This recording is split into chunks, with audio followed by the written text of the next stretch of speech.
Okay, hi everyone. So my name's Tim Street. I'm the Secretary of British Pugwash and the Coordinator for Student Young Pugwash. And here today to do an interview with Dr. Philip Inglesant. I hope I'm saying that correctly. That's correct, yeah.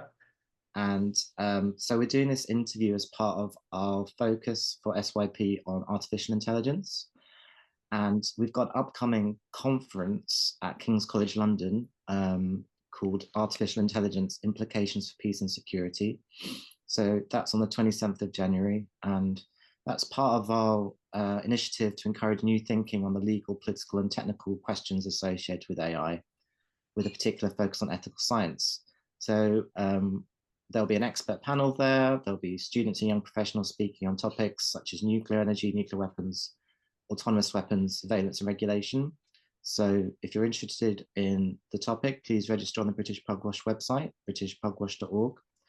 And hopefully today this will be a interesting foray into some of the topics we'll be discussing at the conference and get you thinking about the topic. And it will certainly be interesting for me because I'm not very up to date on the issues and I'm very open-minded about what AI holds for our field and our interests. So yeah, really happy, like I say, to be working today with Matteo, Matteo Bourdain, who's a member of the Student Young Pugwash Board, and he's a PhD student at Queen's University Belfast. Dr. Philip Inglesant is a researcher at the Department of Computer Science at Oxford University, and he focuses on human-centered computing. Philip is an advisor to Scientists for Global Responsibility, and he teaches and researches responsible innovation in areas including AI, quantum computing, and information technologies. So, Philip, can I start by just asking you how you came to work in your field and what drew you to it and why it interested you in the first place? Yes, I mean, I've been working one way or another in computers, since I was an undergrad, after an undergrad, so that's quite a long time. Uh, and although I quite like playing with computers and the programming and all that stuff, I've always been more interested in really what you can do with them. So around about, oh gosh, 35 years ago now, the internet was this brand new exciting thing. And me and a few other people, it wasn't even called the internet really, it was called email. And email was a fantastic opportunity for particularly NGOs, and priest organizations and organizations working in development and what have you, peace, human rights and stuff. Basically, nobody else seemed to be very interested in this, but I was working for a small co-op that had an email server. And this email server allowed these kind of organizations to communicate. And then I suppose about 3 or 4 years after that, they said, oh, you've got to implement this thing called the Internet Protocol. So then before I knew where it was, we're working on the internet. So I did that for a few years, and then I went to work for an internet service provider, which was, it's okay. And then after a few years after that, I thought, well, I'm still more interested in what these things will actually do for society. That I don't mind fixing computers, installing software and configuring stuff, but actually I'm more interested in the other side of it, really. So what you can do with it. So I did a PhD in e-government, actually, with a very that was all it said on the remit. You've got to do something to do with e-government at UCL. And I was partly registered at it wasn't even a department then, I think it was called the School of Public Policy, and partly in computer science. And I think computer science is kind of an odd subject because if you're interested in that kind of side of things, you can try and sneak it in as human-computer interaction. And you're surrounded by a lot of people who are more interested in designing algorithms and writing new versions of compilers and what have you. But anyway, we did this, and it was quite interesting. And then what did I do? And I did a few postdocs around that kind of thing. I got my supervisor got very interested in human aspects of information security. Why it is that people can't remember their passwords and the kind of things people do to try to cope with the security loopholes they've got to jump through and that kind of stuff. So So I did that. It was quite interesting, but it wasn't really my thing. Then I went to work at Edinburgh for a while, and it's a thing called the Institute for the Study of Science, Technology and Innovation, which is run by Robin Williams. I don't know if you've heard of him, but anyway, he's one of the founders, I suppose, of science and technology studies in the UK.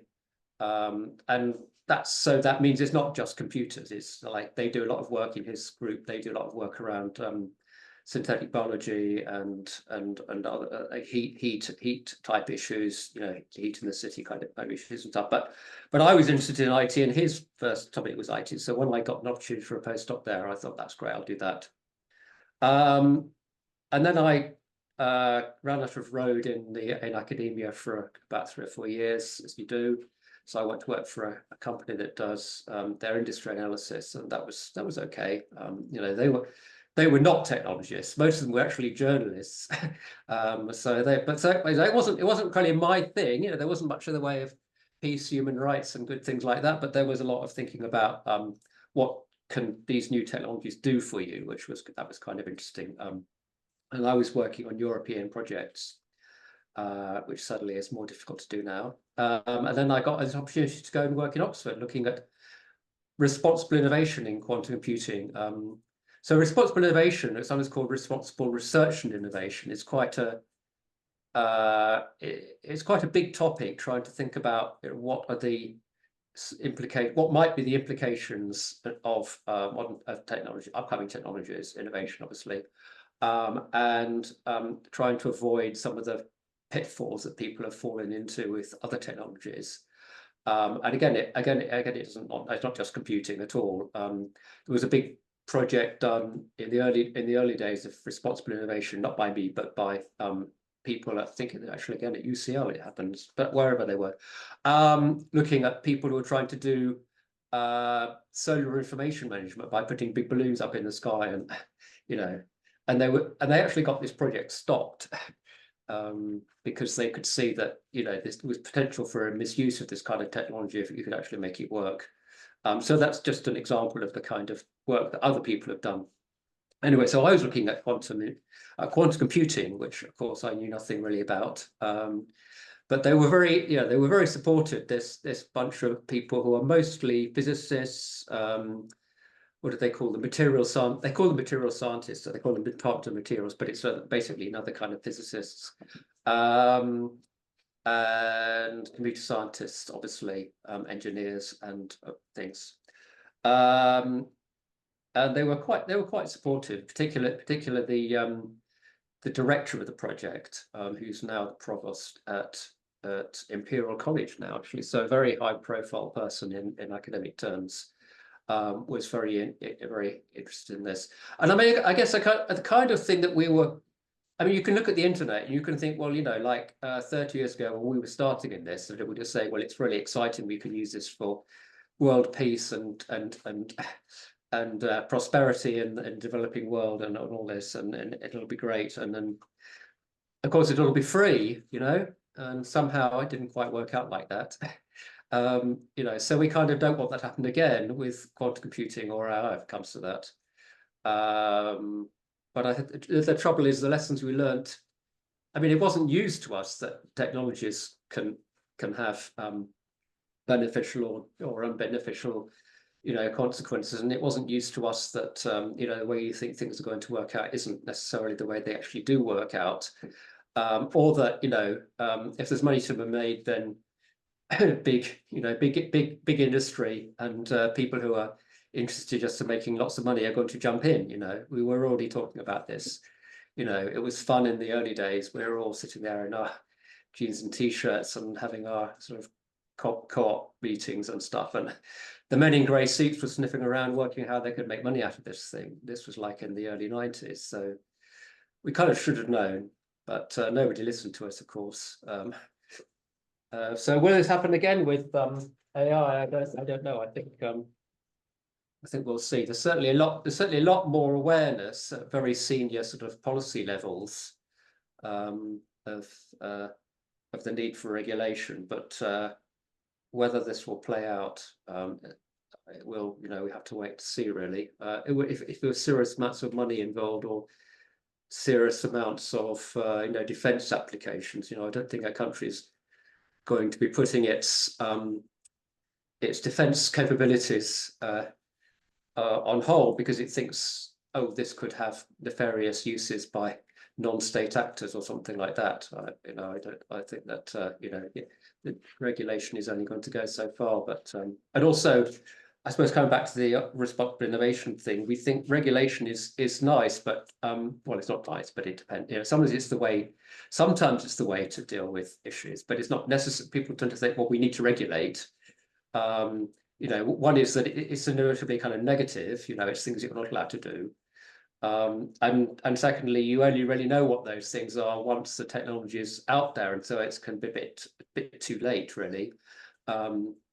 So one of the messages of responsible innovation is to try to anticipate things and to think about how else you might deal with the issues rather than just simply regulating in retrospect. Anyway, I think that's enough for me for now. That's great, thank you. So for someone like me who has a passing familiarity with the technological and technical aspects of AI, I come from an arts and social sciences background primarily.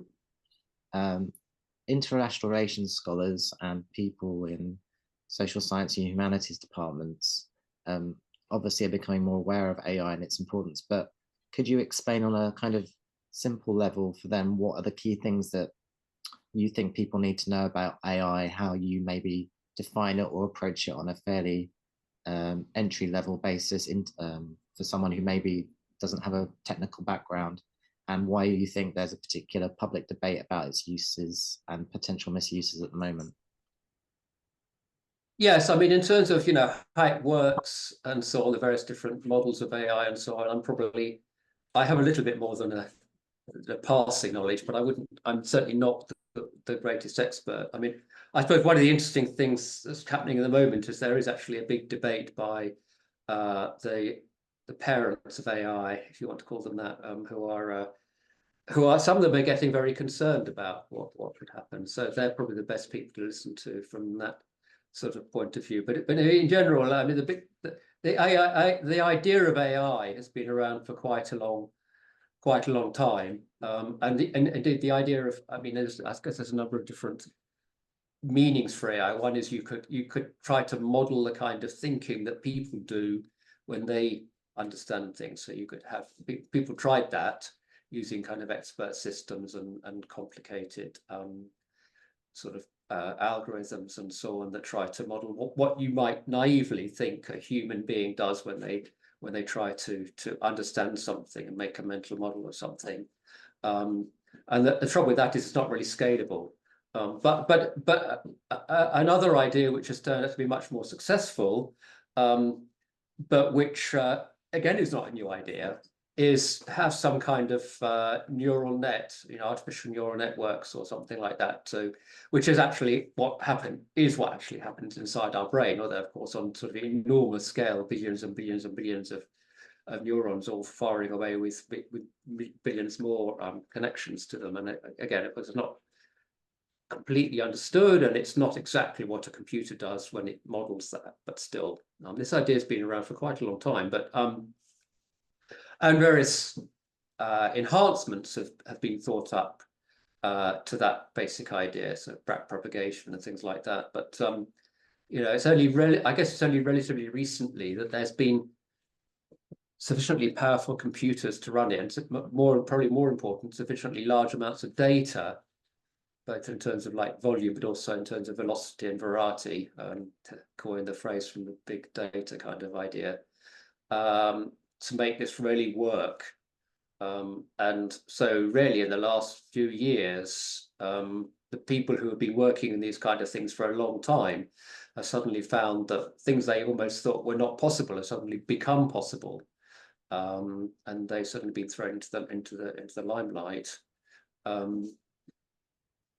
And I suppose so that's one kind of side of it. The other side, in terms of technicalities, is that you train these models but then you, unlike, traditional computer, sort of add X plus Y and you get, what's your back balance or whatever. You don't train it to do each. You train it to recognize certain things and to do to produce various outputs. You say, in various different ways, and then you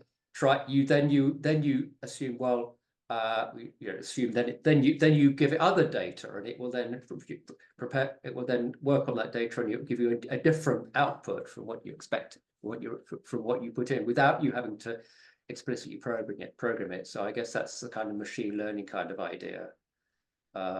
So that's probably about as much as I want to say, because I don't want to propagate any sort of half truths and myths around these things.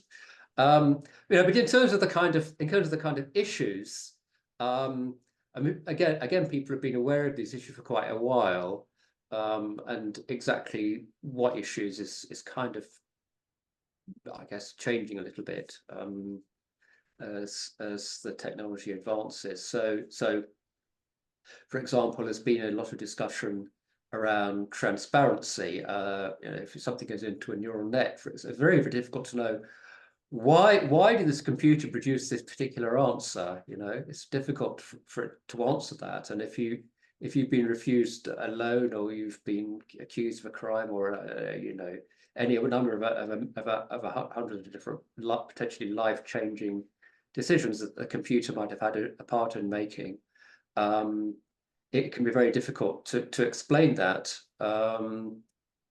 Another issue which people have been aware of for a long time is potential bias. So, the incoming data is biased, so of course the output data is also biased. And so I suppose some of the famous examples of that are the data was trained by relatively wealthy white men in the west coast of America, and it can't do a sensible answer for somebody who doesn't fit that demographic, for example, or often.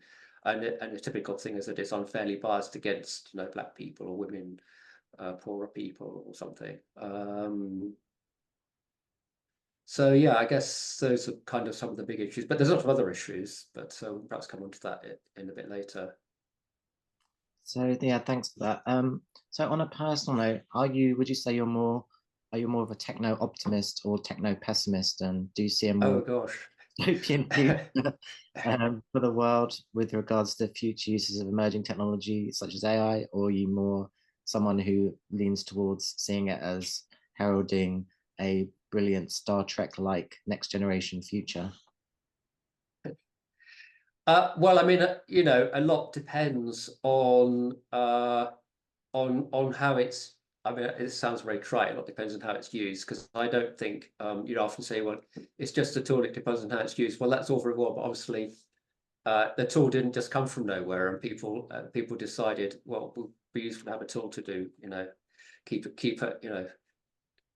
if we could surveil everybody as they go about their daily business, wouldn't that be a really useful tool? And that obviously a tool could have advantages, but it's not a neutral tool. And an atom bomb isn't a neutral tool. It could be used for good or bad. Well, not really. But nevertheless, a lot depends on who runs it and who uses it, what they use it for. I mean, and I do like technology, and I do think our life is been made immeasurably easier in lots of ways, and a lot of the challenges which humanity is facing, which is pretty enormous at the moment. I know a lot of them come out of technology, older technologies, but newer technology is going to have its part in trying to solve some of those things too. So in that sense, I'm an optimist, but on the other hand, I'm also a pessimist, because I think unless something is done, unless there's some pretty major changes in the way society is run, we're like to see a rerun and orders of magnitude larger bad things being done, if we're not careful. Yeah, so I'm not sure it's question of yes or no. I think it's a bit more subtle than that, but yes, I'm not. In terms of what could happen, I'm an optimist. In terms of what will happen, I'm not necessarily an optimist. So, with regards to that, in terms of governance and regulation, you're an advisor to Scientists for Global Responsibility. So, could you talk a bit about what the group does and why you think it's important for groups like that to have prominence and for people to take notice of what they say? Yeah, no, I mean, I've only been on their advisory board for a few months now, but I'm very pleased to be on that. I've been very peripherally involved for quite a long time. Back in the early 90s, there used to be a group called Electronics Computing for Peace that I was quite involved with. And that's a bit related to, what's the American thing called? Computer Professionals for Social Responsibility, I think it's called. And you know, and so that goes back to of course, my early interests in, you know, using these technologies for nice things and not using them for nasty things.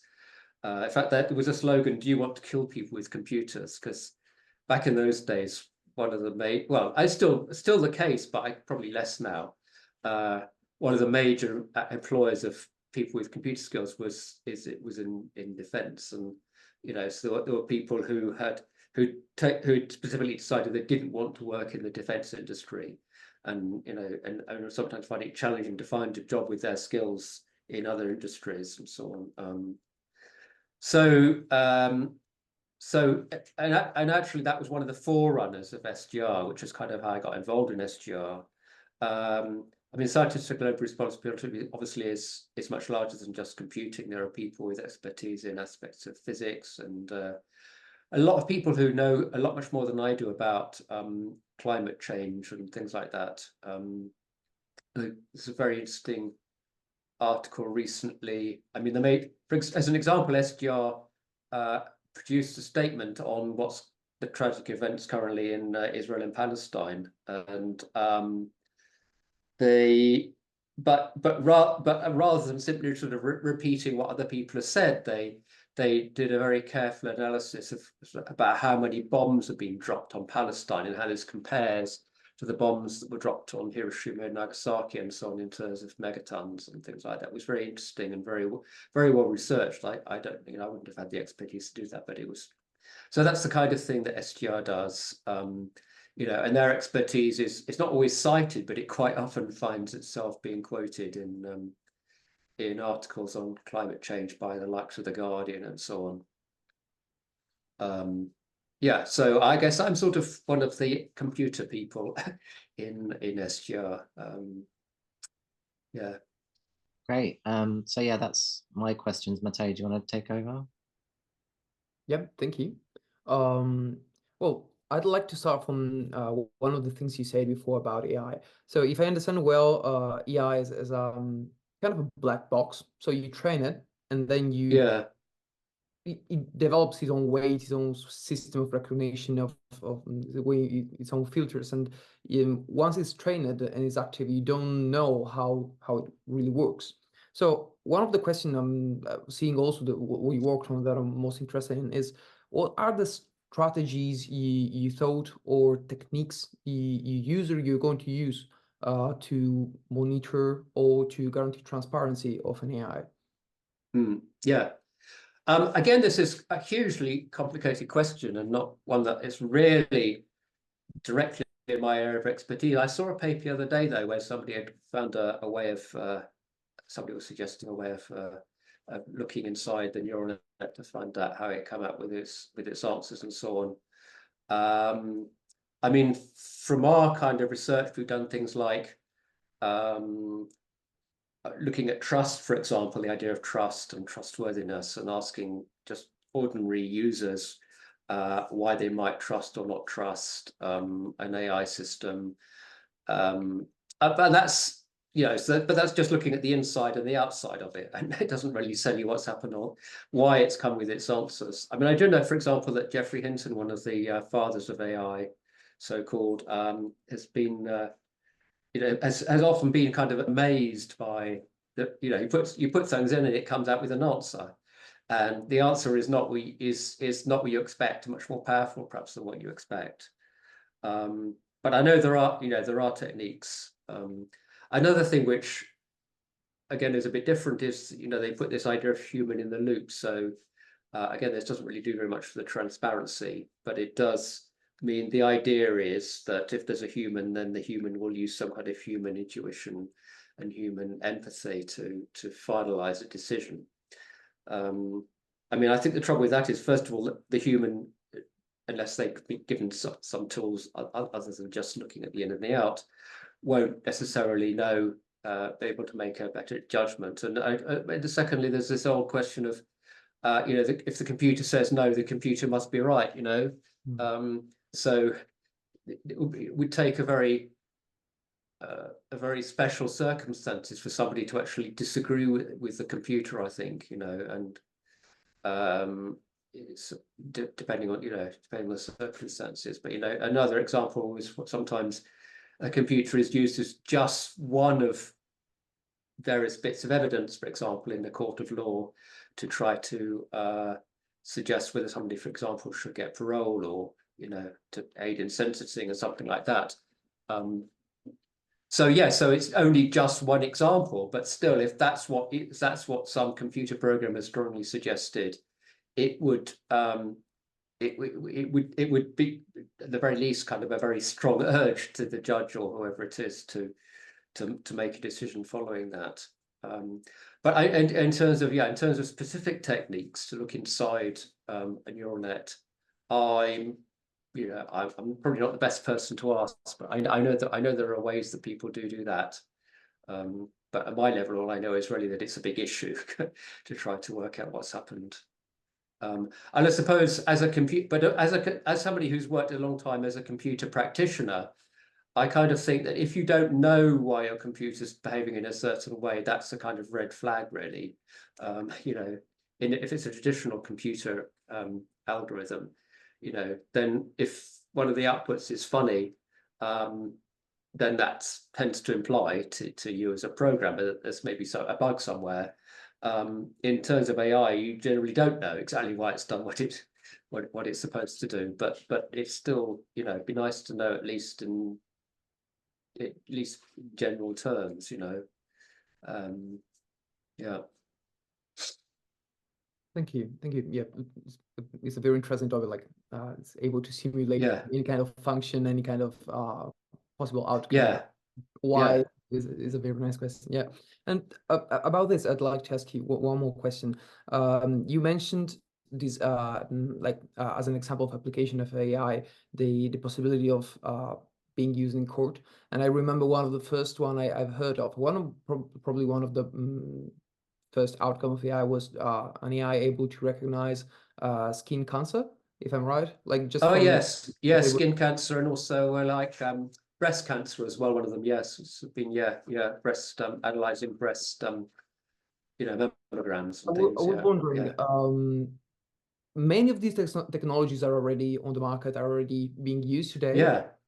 How do you foresee AI is gonna be embedded in our society in the next 10, 20 years? Do you think it's gonna be a point where it's gonna explode? Or you think it's already exploded?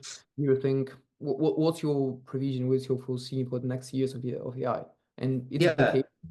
No, I mean, I think these medical applications are really exciting. Of course, when you get to medical devices, they're medical devices, so they can't just throw them out there, and also they can't. Everything needs to be tested and tested and tested, and once it's been tested and it works, then you might make obviously new version every now and again, but you can't use reinforcement learning type of techniques to continue to improve, because you do need to be fairly confident that it's producing the right diagnosis. I guess it's a bit different, because there will always be some kind of further test done in a case like a medical diagnosis. But yeah, something like the use in the court of law, I think, is a bit more scary, because you don't know what would have happened. Somebody's been released on parole, or they weren't released on parole. You don't know what would have happened if that decision hadn't been taken. People sometimes using predictive policing, but that's a kind of self-fulfilling prophecy, because if the police all go to a certain area where the computers predicted there's going to be a high level of crime, they're going to find much more crime than if they hadn't gone there, you know.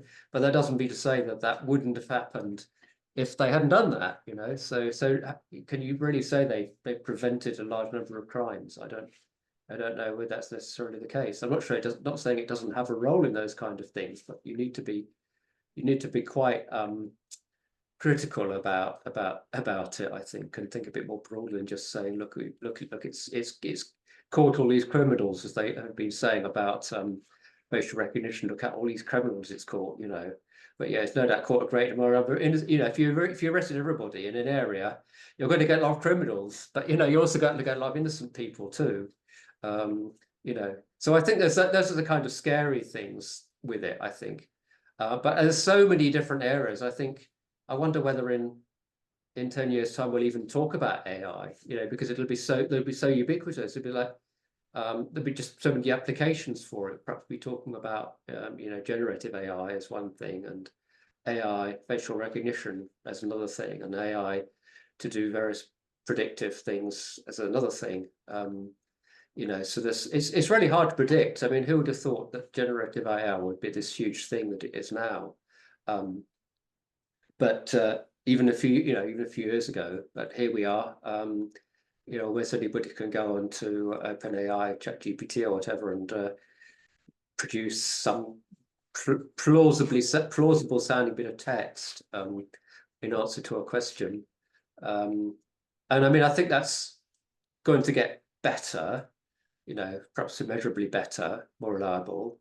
But at the same time, it's probably still going to, because there's a load of rubbish data out there on the internet already, it's going to produce more rubbish data. It's probably still going to, as they say, hallucinating, you know, producing facts that are non-facts. Some of that deliberately propagated by, you know, deep fake type stuff. So, you know, it's really hard to know, but I think, you know, it's going to be more and more ubiquitous. And so, you know, for example, just this morning, I was looking at installing some smart lights around my home, and I thought, well, working out what's compatible with what is quite complicated. I mean, that sort of compatibility problem is going to probably become less of an issue. But they're not, although we call them smart lights, they're not really smart lights. They're smart that I can control them from remotely. But I could envisage, you know, they could actually be smart in one time, you know, rather than simply saying, oh, it's going to come on at, you know, 9 o'clock in the morning, whatever. It's going to know when I want it to come on before I know it. And it's going to, but which is probably not necessarily great. If you look at the way Facebook predicts people you might know or things you might like to buy, it's still pretty inaccurate, you know, with all their power and resources. But you know, it might, for example, be able to predict the weather better or something, and then and use that in order to work out when to turn on the heating, for example. You know, so you know, there's just an example of the kind of things that is going to become much more ubiquitous. I think it's going to be in, you know, when you use your mobile phone, it's using a lot of AI on a lot of that's in the cloud, so you don't even see it. To do, you know, voice recognition, to improve your photos, to make them, you know, Instagram ready. And those are relatively trivial things. It could do it. I'm sure it will be doing a lot more. You know, when you think that only 20 years ago, mobile phones were like, they were phones, and they were also very big and very, I know not everybody had one. They're just amazing bits of technology. They've got, you know, they've got accelerometers, they've got sensors, they've got cameras which are as good as what were once the best, you know, digital cameras, you know, and you can make phone calls on them as well, you know. And that's, so if you think it's going to go on that kind of a trajectory, it probably will, you know, it probably will be just so ubiquitous that it won't even just be there. But, you know, so it doesn't really matter whether it's developed for the best uses of society or to make lots more money for the already squillionaires. You know, there are those who think that we're already, you know, in a post-capitalist kind of era, because just a minuscule number of extremely wealthy individuals just have so much more power, and centralization of power, and obviously the big companies that they run and so on, that where everybody who isn't one of those people is now more or less in a kind of feudal situation in relation to those very powerful groups. And I'm not sure that I necessarily agree with that so much, but it will certainly lead to huge social distortions and changes, as well. I mean, I'm conscious that you know, Pugwatch is really interested in peace and avoidance of war and so on, as particularly as in what this conference is particularly concerned with, and so you know, so that for sure one of the applications for this technologies will be in what they like to call defense technologies. I mean, drones are already being used in warfare a lot. You know, Israel has already taken out a number of high profile people in Hamas and Hezbollah, and we will see more and more of that kind of thing, I'm sure, and also these kind of technologies will become probably cheaper and more available, and therefore available also to non-state actors. There's rather a scary video that we sometimes use in the teaching we do of responsible innovation, where some I don't know what they are, but for whatever reason they attack human rights activists, and can identify these human rights activists individually and go and use a tiny drone that can get in through windows to kill these people by I think by putting a small charge of dynamite or something, it right straight into their brain or something. Of course, this is science fiction, but it's not just science fiction. And actually, I think at this the end of this particular video that we show, it's available on YouTube somewhere.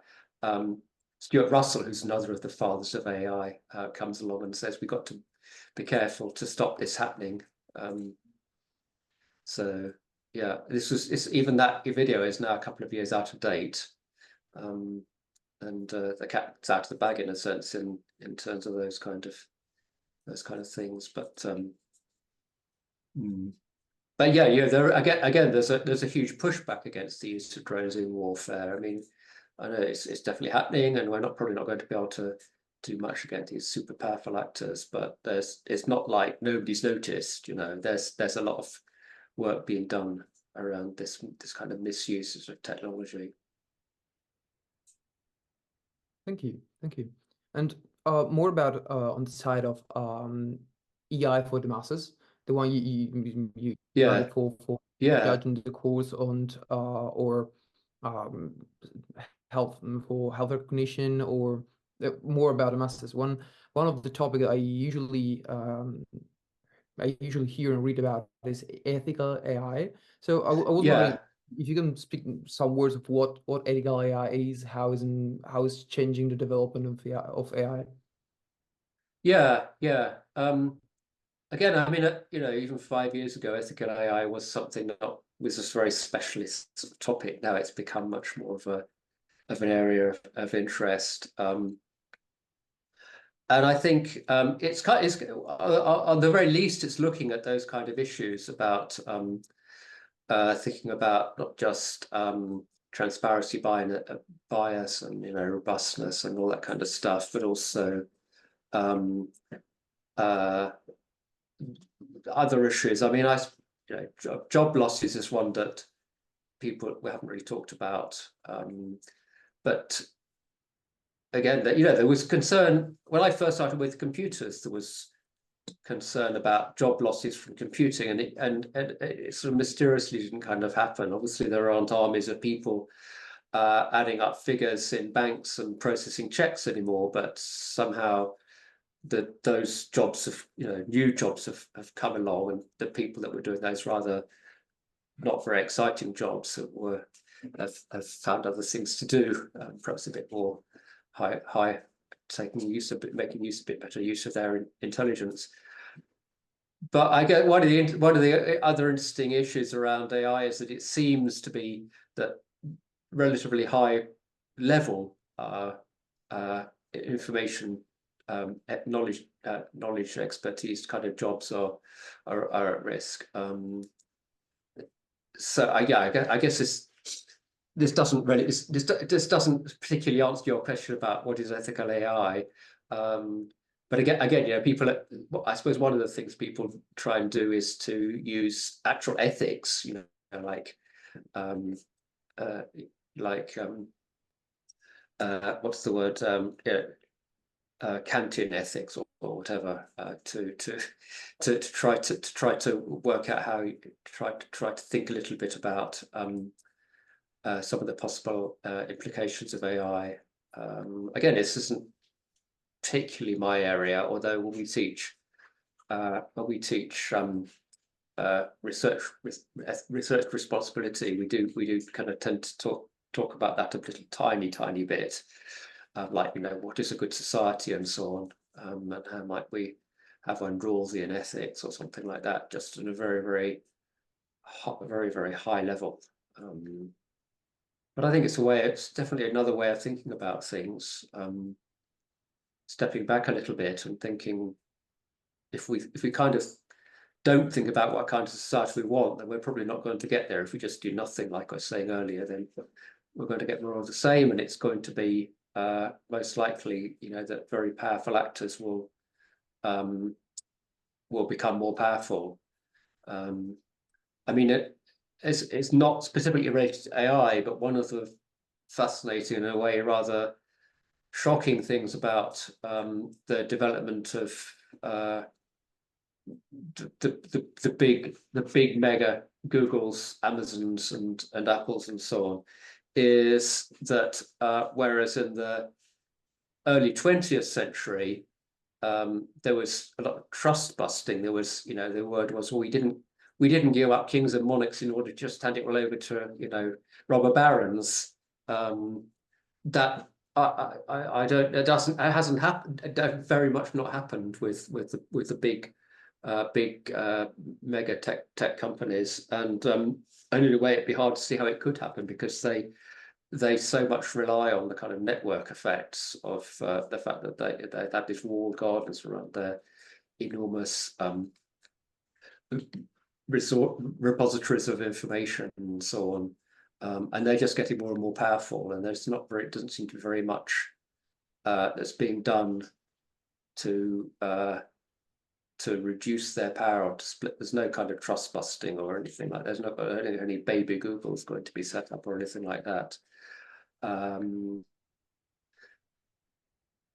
know that, yeah, that's and they're also, and I mean, they're also all American, and you know, the European Union, for example, has been very concerned for decades about why is there no European Google and so on. But you know, more and more power to the same to the same lot. So yeah, that's, yeah, it's a bit not really ethics as such, but I think you can definitely use ethics to kind of think about these things. Mm-hmm. Thank you. And one thing you mentioned is responsible innovation, which you mentioned quite a lot of times, and I was wondering if responsible innovation is a framework which addresses more scientists or more policymakers. At which level responsible innovation? Yeah, that's actually a really interesting question. We tend to talk mostly to scientists, but that's largely because they're kind of there, you know. So if you're working in a project and they've got a responsible innovation work package or whatever in the project, then, you know, those are the people you're talking to. But we do it in well, not so much myself now because I'm sort of semi-retired, but colleagues and myself, I did this, is talk a bit to policymakers. So for example, I know one of my colleagues has been talking to people in DCIT recently. We had a very interesting conversation about 18 months ago with the Financial Conduct Authority, is it called, FCA, about potential issues around quantum computing, in particular, quantum technologies more broadly. So I guess it does need to work in two directions. It does definitely want to make changes to policy, And I guess by policy it also involves things like innovation policy and research policy. So what gets funded? The Engineering and Physical Sciences Research Council, for example, has been very supportive of responsible innovation. But to what extent, for instance, their own work, I'm not sure. So they certainly want people that they fund to be thinking about responsible innovation. And not only, I mean, it's not only in academia, of course, it's also in industry. A lot of these people will go into work in industry. So a lot of companies want to be thinking about responsible innovation as well. So yeah, so it does definitely address both sides. But as I say, it's and it's a really interesting question, which I engage with in my research. Actually, it's like, why are we talking to these people and not to others? Because we also talk to the wider public. We do public engagement and stuff like that. But it's the scientists. It doesn't all down to the scientists to be responsible. They aren't the only people involved, and it's not all their fault if it turns out to all have horrible deleterious implications for society 10 years down the line. That's not the point. The point is that they know what's coming up, at least they can think of what's coming up, so they're very useful informants. And they may or may not be motivated by that too, and hopefully also scientists don't want to be producing things that they think are going to have terrible consequences, but as I say, it's not all down to them. So it's a matter of both, really. I love it was very interesting reading your works about discussing about quantum technology. So in your opinion, in your experience, which you think are the biggest threat and opportunities offered nowadays by the newest quantum technologies that, especially the worked on, which are about networked quantum information technologies. So yeah, what are the threats and opportunities offered by these kind of technologies? Yeah. I mean, yes. I mean, it's in a way it's kind of easy to talk about imaging and sensing and so on, because you can say, okay, if you could detect people inside buildings, or you could do new imaging techniques could have they could have privacy implications and so on. Yeah, that's the rather obvious thing about you could use a quantum computer possibly to break existing forms of internet encryption, but on the other hand, you can also use quantum key distribution to produce provably secure, at least between the parts where it's provably secure, because there's always an opportunity for some other means of getting information, of course. Those are kind of obvious things. I think some of the more interesting questions are some of the kind of less obvious things, which are like, well, particularly in terms of quantum computing, what do we think we might be able to do with it? If it turned out to be enormously useful for AI and machine learning, that could have enormous consequences, not just in itself, but in terms of the way what you might do with machine learning. And I think in terms of like the model of how it actually works, because it's kind of like very big technology, so it could even more greatly centralized than the big companies which have access to this. But at the same time, there's kind of some insurgent specialist quantum companies coming along, and who knows, one of them might turn out to be obviously not the Google of the future, but it might turn out to be as significant as a global company in the future, if it turns out that quantum computing has these enormous implications that it could have. And it could lead. We don't know yet, but it could lead to, or at least help with solutions to some of the biggest challenges in science. Not just climate change, but there's lots of unsolved problems in chemistry and so on that are really difficult to. It's exciting. It could help with those things. and it's all happening fairly rapidly, I think. Even when we started doing this research 10 years or so ago, not even 10 years, about nearly 9 years ago, there was still some skepticism about whether a quantum computer was even possible, like even theoretically possible. And I think that's people have actually making working quantum computers now, and they've done a few possibly useful things.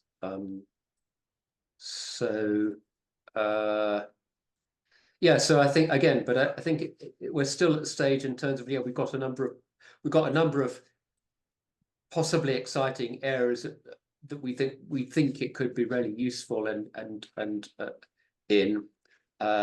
pharmaceutical chemistry, perhaps in things like financial analysis, and some of the big unsolved questions in computer science too, I suppose, and even mathematics.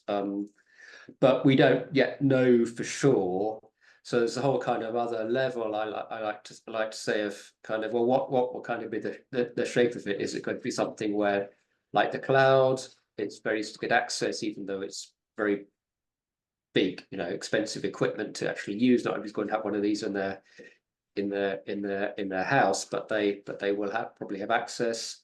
Will that be the way it is, or will it be very specialized? Only a small number of people use it. I don't think I really answered that yet, but I'm inclined to think that people probably won't even know they're using it. That it'll be kind of like just like a bit like the cloud or AI. It's there, if an algorithm needs to do something that requires quantum computer to help solve, then that's what we'll do. Yeah. But that's what I think might happen, but we don't really know yet. It's a very broad field, yeah, but yeah, I'm also very excited about this, all the possible development. Yeah. So thank you. I'd like to ask you one more question, then we wrap up. And this is more a question for younger people, which is, what ethical issues you think younger people working in STEM should be aware of, should discuss of, based on your opinion? Yeah. Yeah, I mean, I think actually, when I talk to younger people, we do our training with largely younger people, undergrads or postgrads. And they often seem to be genuinely concerned about, there's a lot of people, for example, they're going to work into things like renewable energy and things like that, and don't want to work in oil exploration or dirty technologies and so on. And I think that's really quite that's quite encouraging, because after all, young people want to still be alive in 50 years time or whatever, when this is all going to come to fruition. I mean, I think there's obviously, depending on the area, there's lots of ethical issues, but I mean, one thing which, if people use the word STEM, and I think that that's all very well, but actually I think arts, humanities, social sciences and so on have got a lot to teach STEM, and vice versa. I know that people have talked about the two societies or whatever it is, the science and the arts for a long time, and often people don't necessarily talk to one another, or even hardly aware that the other side is there. But I think that I don't know how I would describe myself really as a computer scientist, social scientist, whatever. Can't really say I'm a social scientist because I don't really have any formal social science training, but on the other hand, I try to take a kind of social science viewpoint of technology, and I think that so I think that all people, even if they think they're in STEM, can benefit from engaging with these things and thinking about where their technology is going. Yeah. Yeah, thank you so much for your time, Philip. Really appreciate it, and I think we covered a lot of good ground, so it's going to be really useful for people. Thank you very much for your time. Thank you very much for your words, your experience. Very interesting, very encouraging. Yeah, I've enjoyed it. Yeah, thank you for your time.